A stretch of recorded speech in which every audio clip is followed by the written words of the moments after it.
Hey, everybody.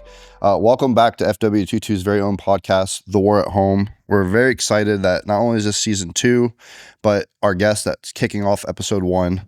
So as always, you got me, founder Jared White. I want to let Nate do his own because he has a list of titles, but I'm just going to say board member of FW22, Nate Mollering. And then I'll let our actual guest for the show today introduce himself. But I do want to say I'm a huge fan of yours. Not just because of your love for our country, but your love for our community. The stuff you just did with the shrine recently was very humbling and awesome.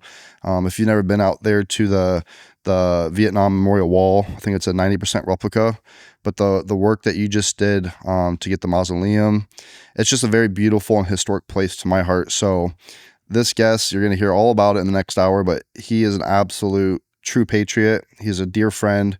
And you'll actually be able to hear him speak at our event here in a few weeks. So I do want to thank you both, though, for being on. I know probably two of the busiest people in Fort Wayne literally sitting right in front of me, whereas I have nothing better to do other than to bug Nate all day or hang out at the gym. No, it's not. But I'm excited that we even made it to season 2. We were trying to do season 1 and just that be it.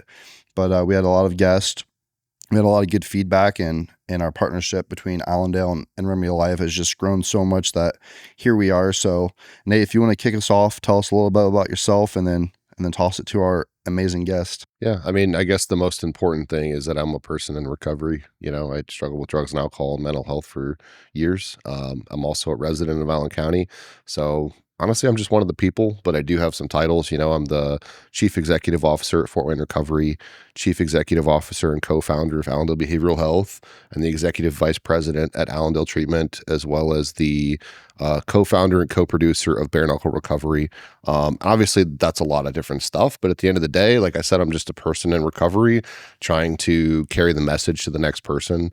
And that's why I love working with FW22 and collaborating with our local officials like Ron Turpin here and so many others to make sure that we're making our place we live a proud place to be. And like Jared says, we just want to be the standard. So that's it. That's me in a nutshell. Yeah. Well, I love it. Yeah. Sir, you want to introduce yourself? So, well, I appreciate being here. Thank you, Jared. It's a pleasure being with both of you guys. I feel I do very little compared to what both of you do.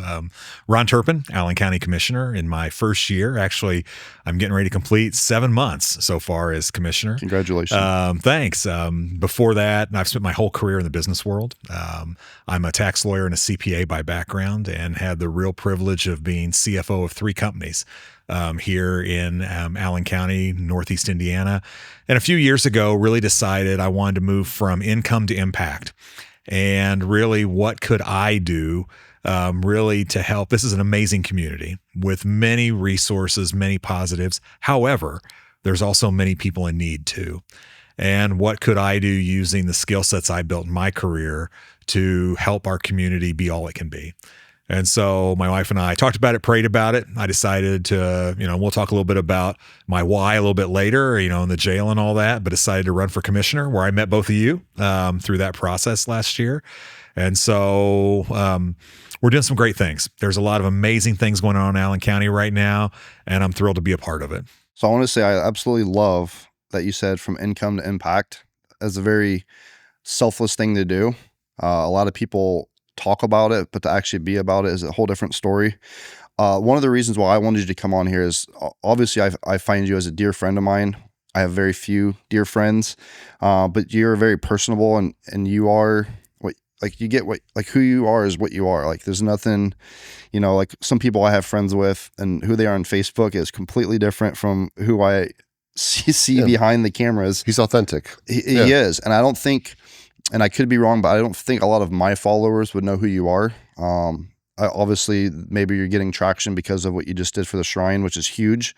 But a lot of my peeps are veterans that are disgruntled and they want to make the VA the enemy and all this other stuff. But, you have a great resource under your belt like the VSO, obviously. And I keep talking about it because it just happened, but what you did at the shrine.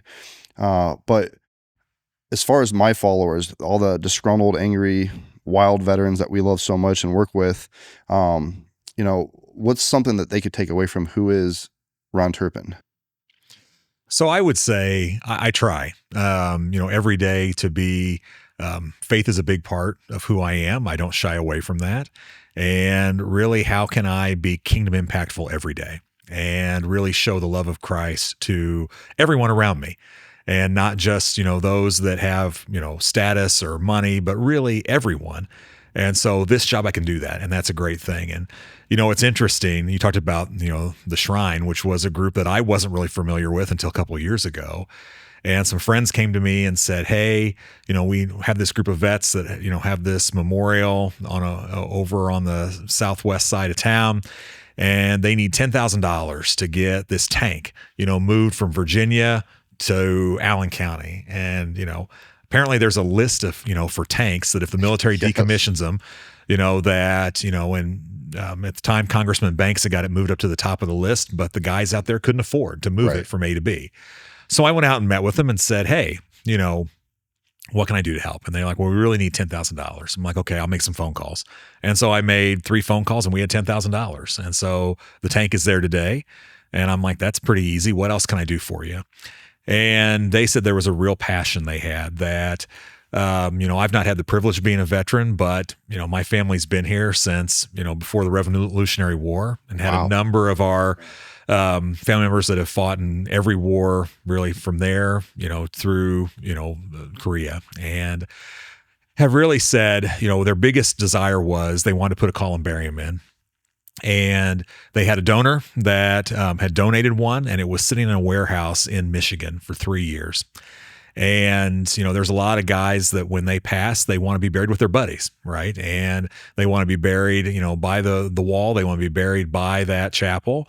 And, why can't we do this? I mean, especially those Korea vets, World War II vets, they're dying off at a quick pace.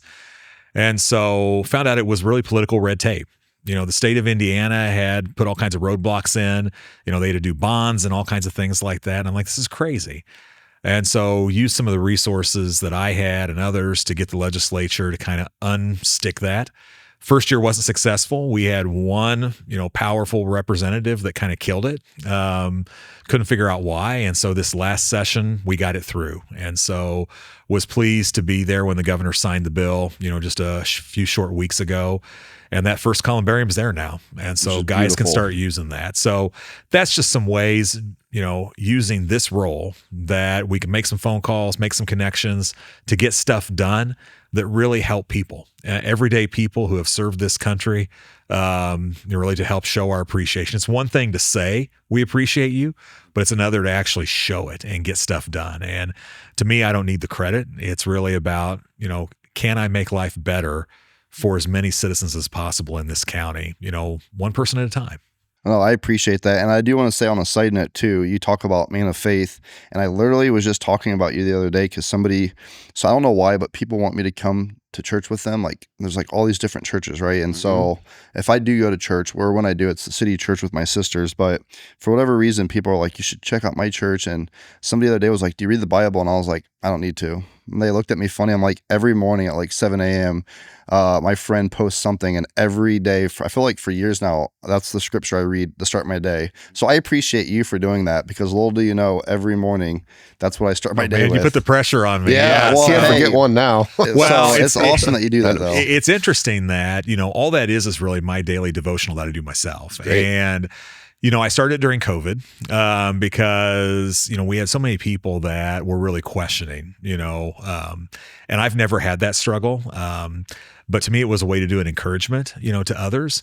And it's interesting every time that I think, I need to stop doing this because I don't want it to be about me. I want it to be about, this is one guy in his faith journey, sharing it with others. And, and I don't give opinions or feedback on there. I say, here's the scripture I'm reading today, and here's my prayer, that's in that. Every time I think about stopping that, someone that just shocks me comes out and says, hey, I read that every day. So it's true. It is. I mean, well, and I've been stunned at some of the people that tell me that, what, I read that every day. And so, what, it takes me maybe 20 minutes, a half an hour. I mean, and so that is one of the first things I do in the morning, but I appreciate that. Yeah. Thank you for that feedback. Well, and one of the things too is, so for whatever reason, a lot of vets lose their faith. I grew up in a private setting my whole life, church every Wednesday, Saturday, Sunday, from like literally first grade to senior year of high school. I lost my faith and during Afghanistan, right? Which is ironic because that's probably when I needed it the most. But I also find a lot of vets, I'm not the only one. Luckily, I have my faith since then because there's just, it's kind of, in my opinion, you have to be a fool to go through life without faith, right? Because everybody needs help and it needs help Yeah. and you can get it. You just look up. So when you post those every morning, that's how I start my day. And it's kind of like, how I stopped drinking. Nobody pressured me to stop drinking, but I thought, if people like Nate, who I look up to, can literally do the same type of work I do and not go home and decompress with a fifth of bourbon like I would, then so can I. And same with you, sir, as you can post these verses every single day. I can read it every day, right? Like you're giving me, like you're showing me how you do it every day. Him and I do a lot of the same similar actions with people in addiction and recovery and mental health. And I used to be so mind blown, like how are they able to just go home and not drink? That was my tool to decompress after a long, stressful day. And then the same thing with you is every morning, if you're able to start this, then every morning I should be able to sit there and read it, right? You just said it takes you 20, 30 minutes out of your day. Doesn't take me that long to read. I know I'm a Marine, so we're not as smart. They can read it to you now. It doesn't take me that long, but I will say the second I go a morning and don't see it, you best believe I'm going to text you and be like, what's going on?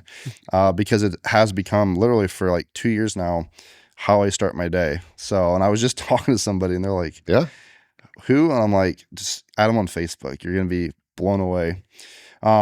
Nate, I wanted to talk to you about this too, since you're on here.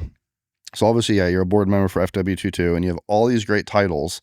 The thing that's unique, and I won't put myself in this because I'm not one to toot my own horn, but I have two of, in my opinion, the county's busiest humans, right, sitting in front of us. We have very different backgrounds. Well, all three of us, essentially.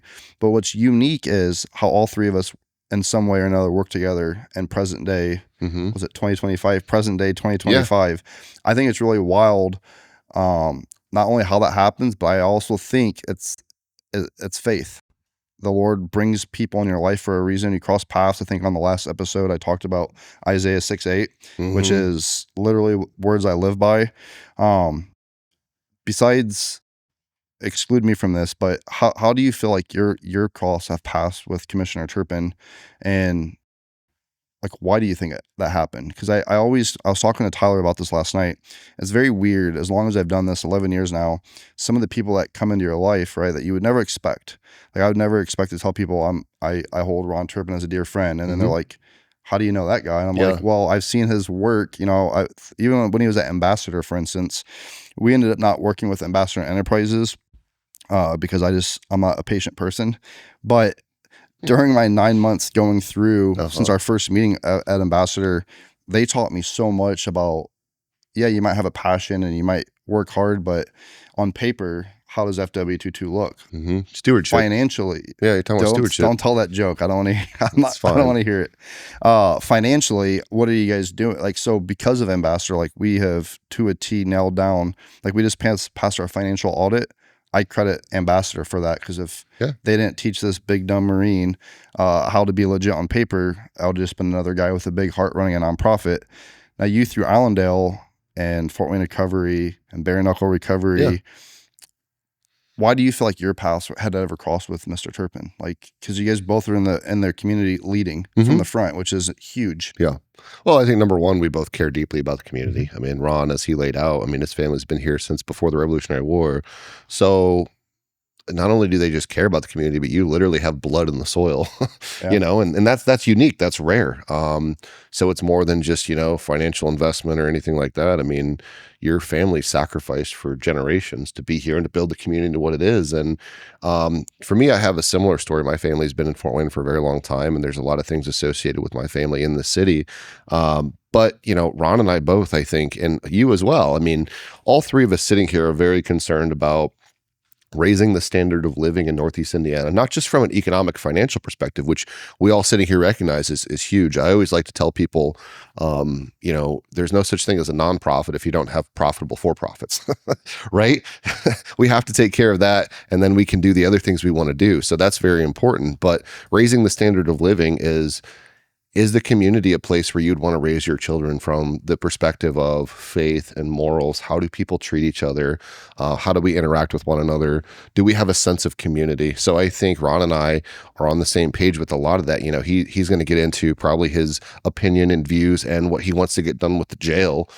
Can we take our most broken and individuals who a lot of people in society would throw in the trash and say they're a bad person, we need to get them out of our society, out of our city, out of where we live, and how do we restore them, not just to where they were before, but take them beyond that, which is what recovery really is. A lot of people think recovery is getting back to where you were before. It's not. It's getting there and then continuing to just build yourself up, taking the drugs and alcohol out, but then you take out other things that you might do that are not good for you, like overeating, pornography, whatever it may be, right? We all have hurts, habits, and hangups that we've learned.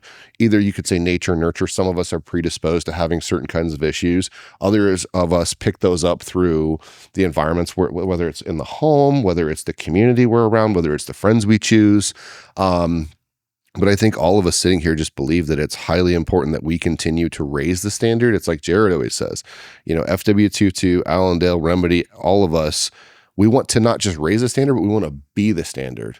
And so I know we were talking to Ron, and for the record, we are right, and we we strive to be. That doesn't mean that we're perfect. We screw up every single day, and that's where my faith is also so important to me. Is like I'm a sinner, right? Like people think that people will say, well, if you think you're such a, if you're such a good person that you need a God of the universe, moral truth to hold you in line, then you're not a good person. I'm like, correct. Right? With left to my own devices, I will cause issues. I will do things that aren't good for myself, for my family, and for the community. So each one of us wants to live that out. And like I said, we're not perfect, but we're always looking at ourselves. How can we be better? Even little things like being the healthiest individuals we can be, whether that's spiritually, mentally, or physically. A lot of people like to separate those things. They're inseparable from one another. You can't be healthy physically and not spiritually and mentally. Your physical health is going to break down, right? Each one of us sat here before we started talking about Jared. You've lost what, 25, 30 pounds? I went from 267 to 226. I mean, I don't do the math. Math's not for Marines. Well, it's all right, but we're moving the needle. And then you were talking about you've lost weight, you've gotten in better shape. It's always pushing forward. And I think that's why the three of us, when we get together, something good happens, because we are thinking, how can we help the community? But we look inward first. We live in this age where it's easy to shake your fist. It's very popular to shake your fist at organizations and institutions and tradition and say, it all must come down. Well, what are institutions and organizations made up of? Individuals. That's what leaders are. Leaders are people who lead by example, which sounds redundant, but we do. You have to be out in front. You have to be the one in the trenches with your troops, patting them on the back, saying, we're going to do this together. I'm going to discipline myself, and I'm going to bring you along with me. And that's how I think all of us cross paths, and that's why we line up so much. No, that was a much better answer than I expected. It's probably because you've been doing. You don't expect much out of me, crazy. Do you? That's kind of true, but it's probably because you've been doing these crazy articles every night before bed on social media that it's really tuned up your speaking. I've just been very and in Latin too. There you go. You seen this? I have learned a little Latin, but part of that is what I was just talking about. It's becoming introspective and looking at what worldview do I hold? How do I view other people and why? Yeah. And how can I be better at that every single day and just tweaking it? And a big part of that is knowing that there's a lot that I don't know. If I think that I'm the smartest person in the world, there's a problem. I always have to be looking for wisdom outside of myself. And just so you know, I have Latin tattooed somewhere on my body, I think on my back. Okay, you can't remember where, huh? I have Semper Fidelis, all right? That's a good one. So it's always faithful, which is literally our creed in the Marine Corps. Okay. Which now I apply to my community, how I operate FW22. And that's why, one of the reasons why I lost weight is I felt so, I think it was the pictures I saw from our suicide prevention training we did at the 293rd. I was so fat on stage. I had no idea. You're all bad friends for not telling me that I was fat, by the way. Tommy told you through a Tommy text did. message. No, that's why we're this. But I was on stage and I preach faith and mental health and physical fitness. And here I am going home drinking bourbon and eating Marco's pizza or something. And I still only sleep like 4 hours a night, but I felt like a hypocrite. You know, I know what I'm preaching is true and it was pure, but they're not going to believe me if I'm on stage talking about working out and I'm over here breathing just from standing up. So, well, it's about stewardship. That's what we were talking about, which is I'm not going to make a joke. But I know, but ever since you sent me that, we just say the joke so Well, people can tell. so how dumb I it was. I touched on it in my speech with the restoration court. And when I first heard stewardship, because I was a homeless drug addict, I heard it in a meeting and I didn't know what it meant. So my first thought was, who the hell's steward and why do we care about a ship? You know, I told him nobody was going to laugh at that. I was going to tell it and he told me not to tell the joke, but I would have laughed. Yeah, I thought it was good. So who the hell's steward? Why do we care about a ship? All those graduates, we live in Indiana. They were not surrounded by land. Laugh. And so anyway, don't do it. But I am big on stewardship, which is, I think both of you would agree that everything we have is given to us by, in my belief system, by God, right? And we, at the end of time, end of our life, we have to give it back. And it's like the parable of the talents, right? When he comes and says, "What did you do with them?" And the one guy says, "I buried them." I mean, you did nothing. I gave you this talent. You did nothing with it. What a terrible thing to waste. And so, I mean, when we go up and we talk to people about being good community members, I have to go look in the mirror and lay down at night and think, am I a good community member? And that starts with me as an individual, my discipline in my life, which always can use improvement. And then it starts, individual, then it goes to the home, and then it goes to the community, and then country. And if I look at it that way out, and I think all of us do, then we can really make an impact, because that's so countercultural today. It's all about me, me, me, me, me, me. What makes me happy? My happiness, it really is irrelevant in a lot of ways. Well, it's interesting you say that, because so far we get consumed by stuff, what happens internationally, nationally, statewide. I don't focus on that stuff. I mean, to me, it is, we can control what happens here. I've told, the governor, others, what, let us do our own thing in Northeast Indiana. And, if we need your help, we'll call you. But too often I think we do get consumed with, things that are happening in other countries or in DC or Indianapolis. And for the most part, most of what impacts us day after day happens right here, and so that is what we do have more control over. So I bug vets a lot about that because, and I get it, when we had that terrible pullout of Afghanistan, right? That triggered a lot of my vets. When we officially ended our time over there, triggered a lot of our vets. But I always tell them, we got to stop letting what happens, especially in other countries, affect how we operate in our own community. It's just a disaster. Nothing good comes out of it, which is a good pivot point, because one of the reasons why we really wanted to start doing our suicide prevention for active duty, because we've always been a veteran nonprofit, but statistically, these active duty troops, I don't know what it is, whether it's the rise in social media or just a different generation, but actively, the active bases here mentally, they're worse than ever before. I mean, the suicide ideations, their addictions, the divorce rate, the sexual assault rate, it's through the roof. And luckily, we're either the only organization, nonprofit for veterans that is focusing on that. But that's why I got real big into the veteran court, restoration court, because the only other option is going to our jail. And maybe this is bad on me, but my main focus for not wanting them to go to jail is we don't have room. And that's a crazy thing to be out here in the community. Like, yeah, I don't want you to break the law, but it's not because I don't want you to get in trouble. It's, we don't have room for you. So I'm really passionate, and this is a great way for you to get into it. I think it was episode 2 on Talking with Turpin, where you had Troy Hirschberger on. It was the first one. Oh, it was the first one? Yeah. It was episode 2 with Kelly and... episode 2 was on the racetrack with Tom Kelly and Bill Bean. So, and So then episode 3 was you. So Yes. yeah. There you go. Anyways, so episode 1 though, I love your viewpoint on it. I love your passion for our jail. But what I love more about it is most people, and it's just probably, how we were raised and taught, but most people think jail is just, that's where you go when you're bad, right? You're a criminal, you're a bad person. I think you and I agree, jail could be a great opportunity to to help somebody, give them a little bit of a timeout, but really help them mentally, physically, and emotionally. Currently, we don't have the capacity for that, our jail. And I'm not mad at any individual, at least I won't say it publicly, but our jail here is not good. It breaks my heart, and I'm not saying that because I go to the jail once or twice a month and I feel like I'm in Guantanamo Bay. It's You so go there to gross. volunteer, not you don't get arrested. No, I go there to work. They don't And, have room for you. Right, they don't have room for him. Well, what's cool about that is very rarely is there a veteran in there. I think in the whole year I work with 3 vets. They're all civilians.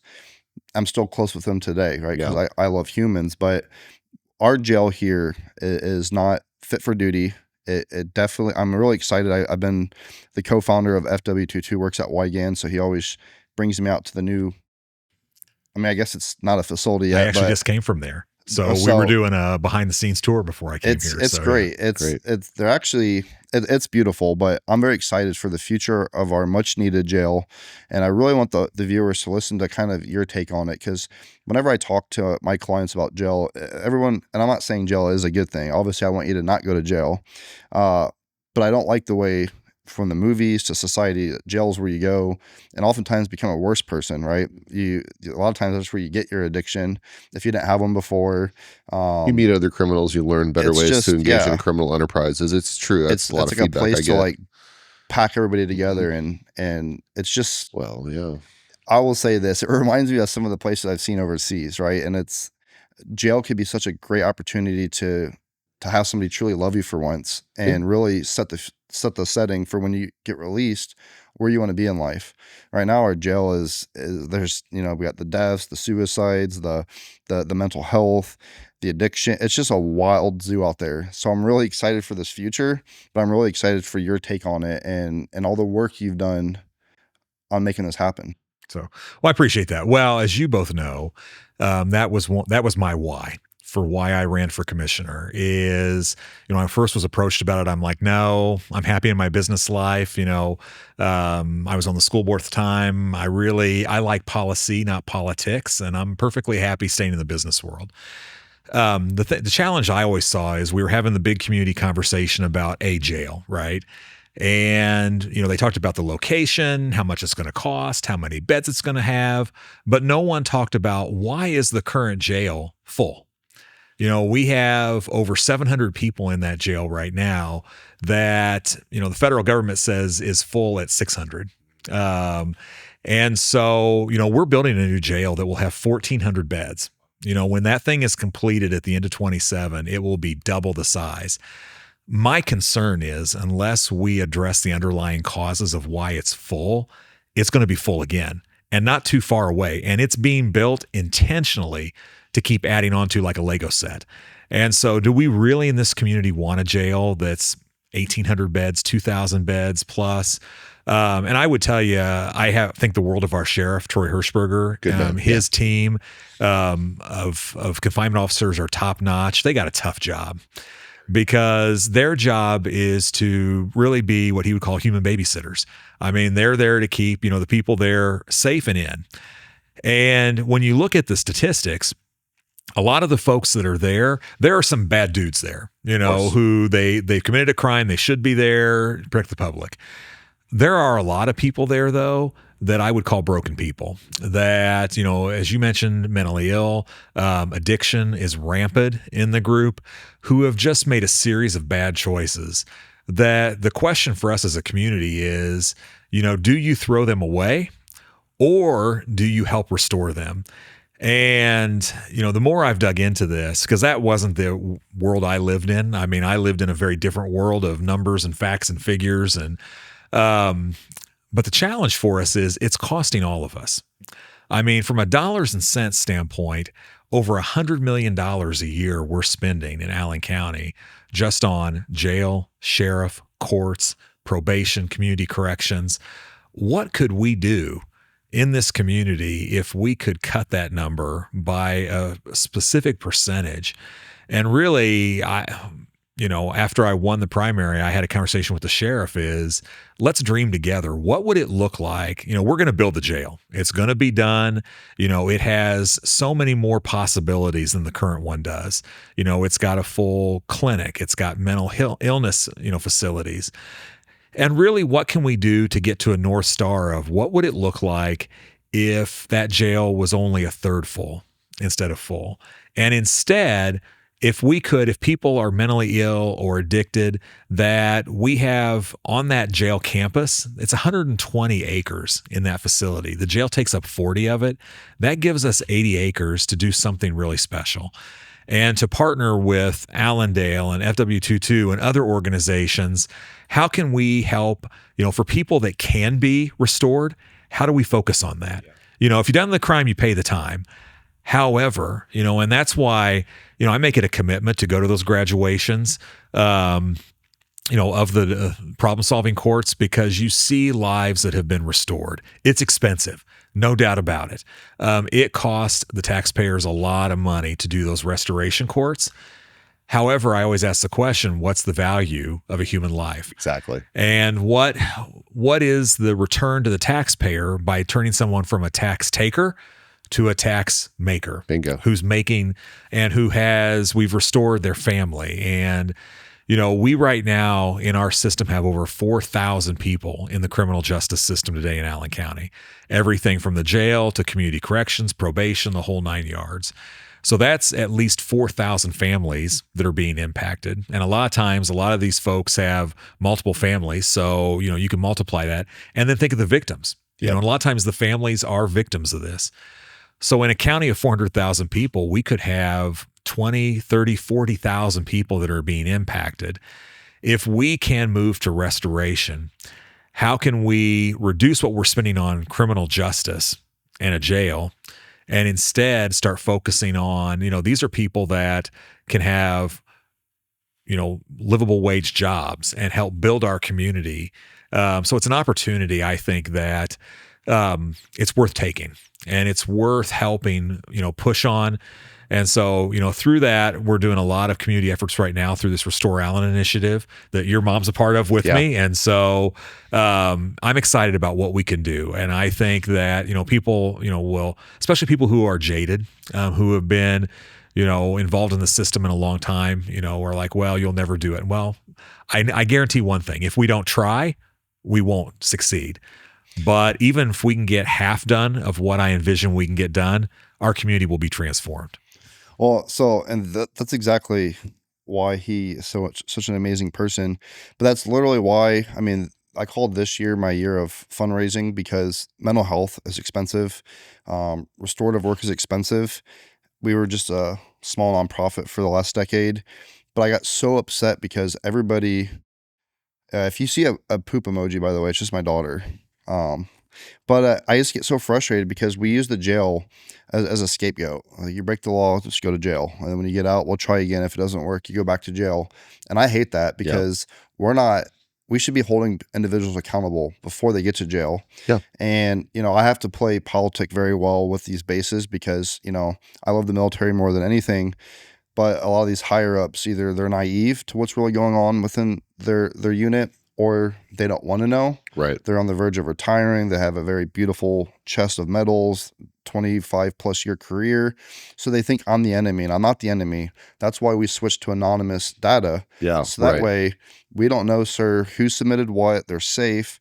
But I know when we did the 293rd, and I know I pick on them a lot, and it's because I work with them daily, but I talked to their colonels and they said they're probably 94% good to go to combat. And after we did our training for 3 hours, we agreed they're closer to 40%. The number of issues that they're having while serving just 3 days a month in Allen County is, to me, not acceptable, or not acceptable for standards in the military, but not acceptable for our standards that we hold each other in our community. Right. And I literally had a guy in vet court who's in the National Guard, and we have to cut his ankle bracelet off so he can go play G.I. Joe for the weekend just to come back and be put on house arrest. The military failed this young man, and we're failing this young man, and our only excuse is, well, if he keeps it up, he'll go to jail. Well, the jail's full. So why don't we hold him accountable now and work on showing him a different way? And so that's why I'm batting my blue eyes like crazy to raise all the funds possible. So I have a team that can work with these troubled individuals that are currently serving our community, because we have a lot of military with just in the 2-hour radius of Allen County. You got 2 here in Allen County alone. You got Bluffton, Angola, Hartford City, so many down in Indy. But a lot of them live in Allen County or commute to Allen County. And it's just, out of all the veteran, I think there's like 800,000 nonprofits in Allen County, some crazy number like that. It's about 4,000. Yeah. No, there's a statistic that I just got with Judge I know it's Hand. a lot. No, nonprofits, there's about 4,000 501c3s that Okay. you can donate to today and get a tax Which deduction. is still a lot. There's a lot. Well, it's a lot, but there was this number that Judge Hand was telling me, and I told her I'm going to go throw up in her chambers, and it was 800,000, something like that. Yep. Might be 800. I mean, there might be people that claim 800,000 different ones. That It's sounds like a lot. ridiculous. That would mean every person has 2.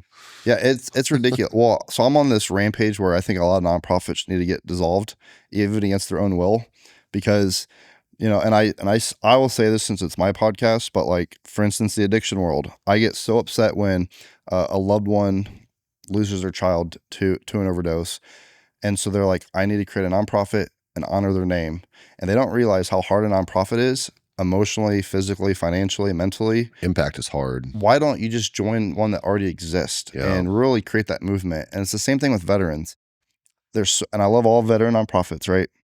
But I will gladly say I am the standard, because so many of them have veteran or suicide prevention in their bylaws, yet they call Jared White and say, what do we do with this vet? Yeah. And I'm like, you're a nonprofit. Why are you calling me? It's well, what do we do? 911. And I'm like, this is the problem. So I'm trying to bat my blue eyes, make good connections with my friends this year, raise funds so that way I can take it upon myself to prevent them from going to our jail, because I'm tired of that being the scapegoat. Or if you mess up, this is where it's like, why don't we hold them accountable now? This is crazy. Yeah. And then our jail is just so overran. And and then I do like what he said, though. You said it's going to have 1,400 beds, but doesn't mean we have to fill them. But I think a lot of people, they're like, well, now we have room for 14 inmates. Well, and that's the concern, is that the sheriff tells me, the judges tell me, people that live in the system every day, there are a number of people that are not in the jail right now because we don't have the capacity. Right. And so once the capacity exists, it will be filled. You build it, they will come. Yeah. And we really have, the jail, it'll be done December of 27. The first guest will be in there probably in early 28. And so we have that time period to figure out how we change this trajectory. And one of the things that, as we're doing this restoration work, we've kind of broken that into there's 5 big things. And I mean, you guys live in the world of mental illness and addiction. There's also, though, housing. We know we don't have enough affordable housing options. Right now, when my wife and I first moved to this area, I mean, I'm from Southern Indiana. I've lived there all my life. We moved up here right as we got married almost 30 years ago. It was $100,000 for a brand new house. Now you can have a hard time touching one for under $300,000. Most people can't afford that. So housing's a big issue. Employment. How do you making $15 an hour at McDonald's is not how you're going to be able to raise a family. And so how do we ensure that we have, above market wages so families can thrive? And then we talked about, mental illness and addiction. For mental illness, we don't have nearly the facilities we need to have in this community for those that are mentally ill, and it's skyrocketing. Wow. And a concerning statistic that I see is we know we have other communities that are shipping mentally ill folks here, because they know that we have, the Nates and the Jareds and, other facilities. Yeah. Well, that's not acceptable either, because we're struggling to deal with our own versus other people being shipped here from other communities in Indiana. And then really at the youth issue, and we've started talking about that because of what happened in Fort Wayne, July 4th. However, there's a real problem, through, youth all the way from, Southeast Fort Wayne has some of the highest, prenatal, death rates all the way to, a lot of these young people that have no parental figure at all. And so, how do we deal with that? So those 5 things, if we really address those as a community, and we have to with all these nonprofits, one of the things that I'm committed to, others are committed to, is you're either on board or you're left behind. And as we start to really focus on, how do we really do housing issues and, wage issues. Over 30 years, I've probably been on 30 nonprofit boards, and I've chaired a number of them, helped raise millions of dollars in this community. And it's so frustrating when you look at all the money that's been raised and you're like, crap, we haven't done anything at all. It feels like nothing. Things have gotten worse, not better. And so we've got to do things differently. And so nonprofits have got to be rowing in the same direction. Doesn't mean you have to do the same thing. And Right. different nonprofits have different specialties, but at least work together. Yeah. Because right now we are so siloed in how we do things. And I think, part of this whole work that we're looking at is each of these working teams. We have over 60 people in these 5 different teams working. And we've really challenged them to really ask the question, what's working well and what do we do more of? What's not working well and what do we stop? And if there are nonprofits not working well, then we need to put a stop to them, because it's a waste of resources that so could be much. used. Because right now, when that fails, the government's got to step in. And that's where it comes to incarceration and all these other things that, quite frankly, we can't afford any longer. I mean, both from a community standpoint and a dollar standpoint. So it's time for all of us to really get real and to say we need to have some uncomfortable conversations and some things need to change. Look at this I grin. mean, you're speaking my language. Yes. I talk all the time about everybody and their brother starts a nonprofit, and half of them are started because I was with Billy Bob Joe, but I wanted to do something a little different, so I started my own. Now we're splitting the funding for the same thing, or there's a nonprofit that does the same thing, but I want to do it a little different, so I start mine. Now I'm in competition with them, or I see some that they want to be all things to all people. Right. And it's like, it's okay for you to stick to your core competencies, Right. and I'm always preaching that to people when they say, well, we want to expand our programming. Do you? Right. You do this really well. Why do you need to do this? These Right. people over here do that. Pick up the phone and call them. Well, they don't do it how we think they should do it. Well, you know what? Like they've been doing it for a while. So Well, and it will be interesting. So many of these rely on government dough, whether it's know. federal or state. That gravy train's over, and it's Such a gonna good thing happening. it is gonna be interesting to see what happens, because I think there are many good nonprofits out there, There are. and I'm not. Fantastic I don't ones. want to rip on them. However, government's got to be much more efficient than it has been in the past, and I said we started this, and I came from the CFO background. When I was CFO of a company, if we have a revenue challenge, if we lose customers or clients, we got to cut expenses. I mean, we don't have the luxury of just making up revenue. The government doesn't have that problem. I mean, the federal government just prints the money, and then the state and local, we can just raise taxes. Well, those days are coming to be over. I mean, we don't have all those arrows in the quiver, and nonprofits, don't have the luxury of just, I can go to the government goodie bag and get more government dough. So we're going to have to all work together to deal with the issues in Allen County. Yeah. And then how do we work together? There is plenty of money here. There really is. We are blessed with many, many philanthropic people who invest tens, hundreds of millions of dollars. However, we have to be smarter about how we're working together and spending that money, on that. And I think we've got an opportunity. Well, I'm big on not squandering resources. I think I mentioned the word, and people are tired of hearing, but stewardship is really important. That's exactly what you're talking about. Who's steward and who's ship? Right. Yeah. Yeah. Who's steward? And why the hell do we care about a ship? So Jared and I talk about this all the time. There's a lot of organizations out there who take in a lot of money. They offer some services, but they don't move the needle, right? How do we measure success from a nonprofit standpoint, or even from a for-profit standpoint? Let's say you're in the space, you're for-profit. Are your people's lives that you're serving being transformed? Are they going from being unstable towards stability? We know that it's a long process, but just handing out socks to the same guy 5 times in a row doesn't move him towards stability, right? Let's get him in services. And there's a lot of people out there who spend a lot of money and a lot of manpower meeting people where they're at, but leaving them there. Right. Meet people where they're at, but take them with you, bring them along. We have to do that. And I think there's a lot of great organizations in town that have the ability to do that, have been doing it for a long time. Some of them get off track once in a while. That's okay. It happens to everybody. But there are programs that are focused on getting people back on their feet. Right. And I think that's where the investment has to be driven. And I'm not knocking people that want to go out and raise their own money on Facebook with Cash App and hand out food. That's fantastic. I'm a firm believer in Matthew 25, right? We have to, feed the hungry, clothe the naked, visit those in prison. Fantastic. But how do we take them from being hungry to people that can feed themselves? Right. Well, and a big part of this is going to be our faith community. I mean, absolutely. I was with a group of pastors a few months ago and really challenged them that, today, you've got a number of groups that come through the jail and they do the turn or burn message, do you have Jesus? Right. And then, once they say yes, they're like, okay, great, I'm done. And I'm like, you can't do that.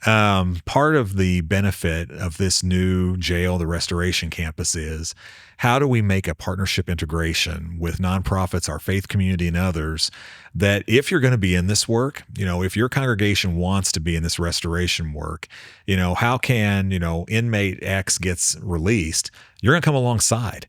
And, it's not just him, but it's the family too. And because what happens today is if someone, right now, we'll release an inmate at 2 a.m. and say, bye, what are they going to do? I mean, they'll finally get back home in the same environment they came from, before they left. And so I'm a big believer of our faith community has to partner with our other nonprofits to really say, we're going to be with people for the long haul. When I see both of you in the work that you do, I mean, I saw you both at, the graduation last week, and you come alongside these folks. And a number of the graduates there, in the stories they told, they said, it was, you kicking their butt and telling them, don't believe the bull crap they give, and, give them some hard love, which they normally don't get. It's not just, today what we see is kind of the quick hit where it makes me feel good. Yeah. And then you walk away. But we're going to have to do that on a industrial scale. We've got the churches, we got the nonprofits to do it, but there needs to be a strategy and working together. And I've got very little patience for those that don't. And that's where I'm like, you're either on the bus or you're Music not. to my ears. So Nate will tell you, I'm a firm believer in one team, one fight. It's so important to me. And it's not just, that's literally why August 15th is happening, because I'm tired of all these people saying, oh, I want to work with you. And then they disappear. They're all doing their own missions. And, Right. And I'm happy that we're getting a lot of these cuts from the government happening, because a lot of these organizations, they've never had to work for their money. So therefore they're so careless with how they spend it, and we just got our first grant ever this year. We've never gotten a grant. We've never gotten a funding from anything other than you raising money. And because of that, I appreciate every cent we have in our account. So when I'm doing my work, I'm like, we have some really good nonprofits, and I really hope we can one team, one fight, because it's our community, and everybody, and a lot of these organizations, it's all about their salary. They take it for granted. And that's why, like, my 3 missions for FW22 are active suicide prevention, to keep them out of the court system, the problem solving courts, so that way I can keep them out of the jail, and then my partnership with Allendale for addiction and recovery, because those 3 things are crushing our community. And there's so many different organizations with a different view on what is recovery. But a lot of them are getting money that they didn't earn and work for, so they have no problem spewing what I call as lies, and they're harming individuals. And it's, everyone can have their own opinion, but I'm a firm believer that if you want to be in recovery, it means you're sober, 100%. Not choosing which drugs you can and can't. You're sober. You can't walk that line. And then when you do, you get back into our court system, our jail, death. So I'm just so excited, and I love that you call it a restoration campus. Is that what you said? Yeah. That's a beautiful thing, and I hope people understand that's going to be the reality of our new jail system. And I'm excited to see the work. I know you have FW22 support, and anything you all need out there, I am sure Nate will say the same on behalf of Allendale. Yeah, of course. And not just because I love the idea of it, but I'm a huge fan and believer of yours.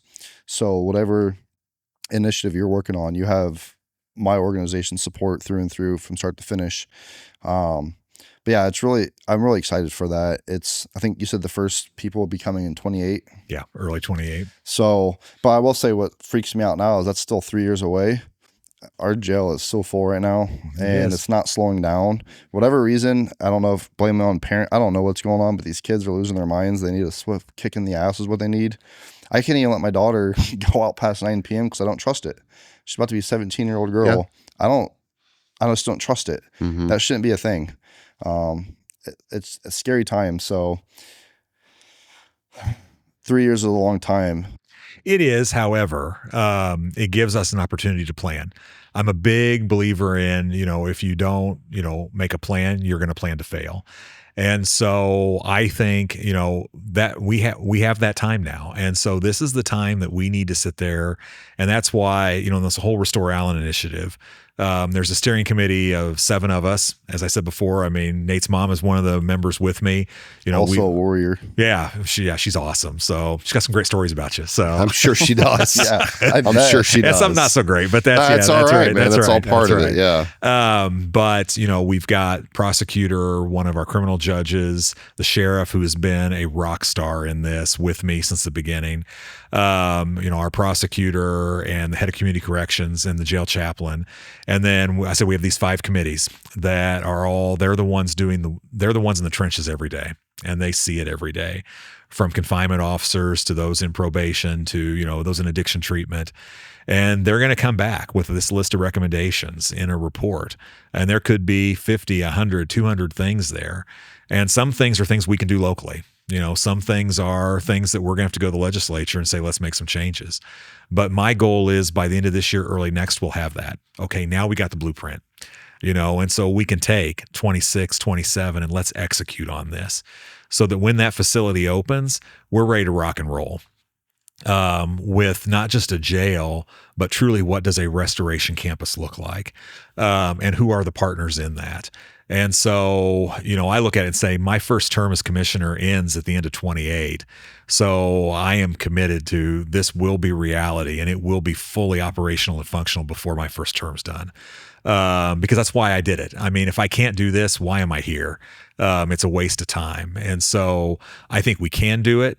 I think we can do it in a way that actually saves the taxpayer money, doesn't cost the taxpayer money, and makes our community better and more thriving in the future. So I'm excited about the opportunity. There's lots of great partners like both of you and literally hundreds others. I know I'm driving my admin crazy because, she's getting calls constantly about people who want to meet and talk about it. Right. And I'll talk to anybody. And I go places most people don't normally go. So, because this is so important. I mean, if we can do it right, it will transform our community, and it transforms the lives of people in the community, people that you're both working with every day. Yeah. And people that frankly, before in the places I go, I never see. So that's where it's so easy to forget these people because you just don't see them. And we have to see them. If we want to be the community we want to be, we have to. Well, and I think people talk so much about the cost, but you have to ask yourself, what is the cost of not acting, right? Mm-hmm. Of not putting that, it's an investment. You're investing in the future of these people who are struggling, and you're investing in people that aren't struggling yet, but are probably going to get there at some point. And what is the cost of not doing it? The cost of doing it obviously is monetary. We can say it's going to cost us 100 million, 200 million, but the cost of not doing it is husbands, wives, fathers, mothers, right? I mean, families destroyed, irreplaceable people that leave holes. I talk about it a lot with the overdose numbers in Allen County. You can look and say, wow, that's a lot of people, 160 people. And it is, but face value, that number doesn't really show the real impact. You don't see the empty chair at Thanksgiving where, somebody's son used to sit every year, and that mom now who misses, 20 hours of her 40-hour work week because she's at home crying herself to sleep every night and can't get up. And the dad that sits in his car thinking about putting a gun in his mouth. Right. And the other kids inside now who don't have their parents, who are a shell of themselves because they lost their child. Those are the things, that's the cost, the human cost. Right. And it's like, Sergeant Gerardo, who saved my life and sent me to treatment the last time I overdosed twice in 24 hours, he always says, I used to see a lot of dead bodies and I saw so much carnage and it was so hard. And every day I got up, he's like, I was getting burnt out. But I told myself, if I could save just one person at the end of all of it, all the blood, sweat, tears, guts, all that, it'd be worth it. because you don't know that one person, who they're going to touch, That's right. who they're going to bring in, right? The ripples. It's like, I love that movie. It's a Wonderful Life. If anybody hasn't seen it, they should watch it. You got to watch it in black and white. You can't watch it in color. Yeah, don't watch it in color. Watch the original. So anyway, I won't spoil it for you, but it just shows how important every single person is and how the impact you can have on the community. Right. And I commend Gerardo too, because passion fatigue is a real thing. Oh, it's huge. And I know during that epidemic, it was wild for all first responders because it didn't matter what they did. It just didn't seem enough. Right. And obviously, I'm not saying you're better than anyone else that these first responders have saved, but look at the impact that you've had since turning your life around, all the lives you have touched and have saved. And you are the standard. And that's why I hope Sergeant Gerardo feels just so blessed about why he did what he did and didn't give up, because God had a bigger purpose for you, even if you didn't realize it at the time. And now I don't know how many times you said CEO during your little intro, but you're doing great things with your platform. You're humble, you have humility. You don't let anybody forget, especially yourself, about your recovery, but you are the standard. And that you're not just another person, like you are the standard. And just like you are the standard, FW22, I think we are the standard. Freaking Noah, obviously the standard at doing weddings. So it's just important. It's just important. So yeah, speaking of that, we still need to get you on. I didn't forget. Is there anything you want to talk about? I think we have 4.5 minutes. I do want you to talk a little bit about Talking with Turpin. I think that's just such a great name, by the way. It's so catchy. It's way better than The War at Home. But how many episodes do you plan on having? Who's the next guest? It's exciting. So one of the things that I think a lot of times people get very jaded about the government, and you said that to start with. I mean, especially for our vets that basically were promised one thing by the government and come home and find they got screwed over on different things. And I had a couple of guys in my office yesterday that were complaining about the court system and some of these things. And what I find a lot of times is the government is doesn't have a lot of clarity, right? I mean, a lot of times we're in a day and age when things are in sound bites and it's all, quick Instagrams and, it's social media characters. And so most people don't really understand the issues. And there's not really any incentive for elected officials to really go into the whys behind things, right? Because I know when I talk to people about some of these issues, the jail and all that, they're stunned. They have no idea. So one of the things I do is, I do a radio program every week, and I kind of just walk through a different issue that's going on. But then as I was talking with our team, we talked about, that's 10 minutes, once a week, and it kind of deals a soundbite on some things. But, I applaud you for 60 minutes. I don't have the patience to do more than 30 on mine. So, but we really talked with our folks and said, how could we do once a month and really drill into a certain issue? To really talk about how great this community is and help educate people. I try to stay away from politics. This is not about R's or D's or, trashing anybody. I usually try to really stay away from criticizing people and that, 'cause that's not my goal. But, it's going to go on as long as we have topics to talk about. And so, we talked about the first three we did. The first one was with the sheriff, talking about the jail and what he hoped to accomplish. Second one was with Tom Kelly and Bill Bean on the racetrack. And there was a lot of misconceptions people had there about what that was going to be. Third one was just recently about, a lot of people had no idea about what VSO does. And Katie, is a rock star there and really talked about that. And you talked about a lot of things that you're doing. And really, I was glad to hear from, our, senior military guys about what they're doing. Because they're super proud, and they should be. I mean, that is, for those that have served, it can be a place of, kind of rest. And I think for those who haven't, it's a place of education. This next one we're going to tape in a couple of weeks with the mayor of New Haven, talking about a lot of the things going on in New Haven. And then really I'm going to do one on property taxes, really drilling into that system and how that works. And so we're going to, as big topics come up, I do it once a month because that way it allows us to really go deep on a topic instead of just kind of trying to rip these things out. So we'll keep doing it as long as it goes through us and build that platform up so that, again, people can be educated on issues that are going on around them. So it's a privilege to do it. I've had great guests, and that's another one too that we rotate around because I want to showcase all the great things that are going on in Allen County. It's not about my office or what happens downtown in Fort Wayne, but it's more about where going to different places around the county and having these conversations. No, well, I love it. I said it was an absolute honor to be on it. I love the name of it. I will say, if you ever are looking for a topic or a guest, I think the work that Nate and Allendale is doing in our community is beautiful. They'll be a lot more professional than I am. So that'd be a great guest. But Hey, no, you kept your language in check. I did. I appreciated and that. That's right. I didn't even chew or nothing. I mean, it was I impressive. tried my That's hardest impressive, to Jared. just. Good job. Yeah. You did a great job. Yeah, I Did will you wear say, pants or not?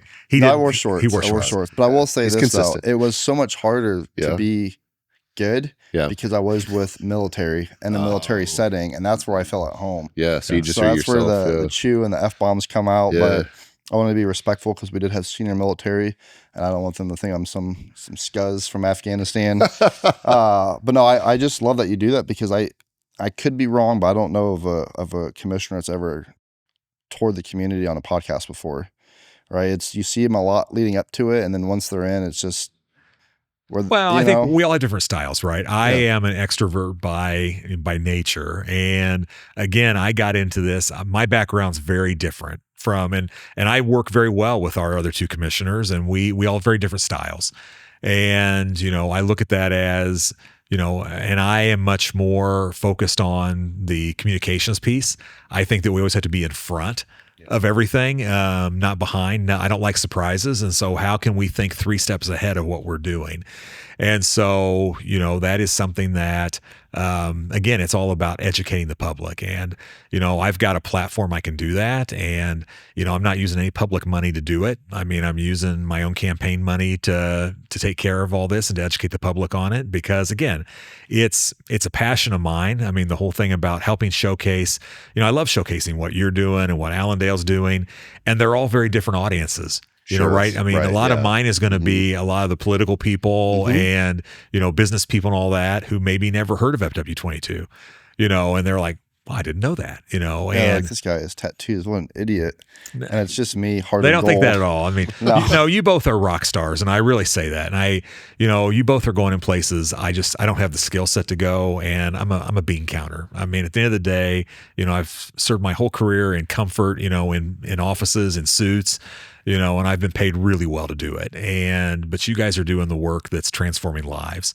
And that's important. And so, I mean, thank you. I mean, thanks for making our community better. So, Well, I will say real quick, I think that, appreciate everything you said, but everybody's role is important. You need bean counters, right? Yeah. You need the bean counters so they can keep the road workers and everybody else on track and all those things. And that's what I'd like to tell people, that all work has value. We all have our part to play, and we're all in this together, whether you're a first responder, whether you're a janitor, whether you're an accountant, whether you're a lawyer, whether you're, you name it, a teacher, it doesn't matter, a stay-at-home mom who takes care of her kids, or a caretaker of a sick family member. So all of it has value. And I think that that's what makes all of us who work together a great team, is we have different people. Right. You're an extrovert, maybe somebody else is an introvert. That's okay. They might have other skill sets, so I love that. It's great. Anyways, I'm just happy you didn't say the word stewardship again. I do want to say though, again, I keep saying it, but I love talking with Turpin. Are you on all the platforms when you do release it? it is. So Great. if you haven't seen it yet, they've had 3 episodes. They're really good. I'm not saying this because he's my friend, but when I first, obviously I love the name, but I thought this is going to be a terrible podcast because generally a political podcast is like really dry. This I wasn't like political at all. podcasts. Okay, well, you're also a wild person. This wasn't a political podcast in any way, and Rhonda does a very good job at hosting it. It was very personable. It was probably one of my favorite podcasts I've ever been on. Definitely a lot more fun than when I'm on Bare Knuckle Recoveries. But if you haven't checked it out, I absolutely encourage you to check it out. And I encourage you to not stop posting those daily devotions, because it really has had a huge impact on me. And if my idiot self is changed by it, I know there's so many awesome humans out there that also look forward to it. So I appreciate you having us on, or you coming on to our show. I was gonna say, yeah, no, thank you for having me. So, Well, I appreciate you for joining, but I'm really excited for the future. I know Allendale as well as FW22 are really excited to do anything we can to help with this restoration campus, whatever you call it. I just know that I'm excited for the future. I'm excited that you're part of one of the key elements to dreaming how this is going to go. That tells me it's in good hands. And I'm really excited to just the three of us continuing our work in the community to help let the humans know that we love them. They're not alone and they're not forgotten. It's such an important thing. And what's cool about the three of us too is if you ever want to talk about faith, like, we're here for you. So I do appreciate you though. All the work you do. I love your socks, by the way. Thanks. I spotted that there you patriotism immediately when you walked in. Fantastic. So, and I couldn't think of a better guest to have on to kick off season 2, and I appreciate you. All right. No, I appreciate both of you too. Thanks for having me.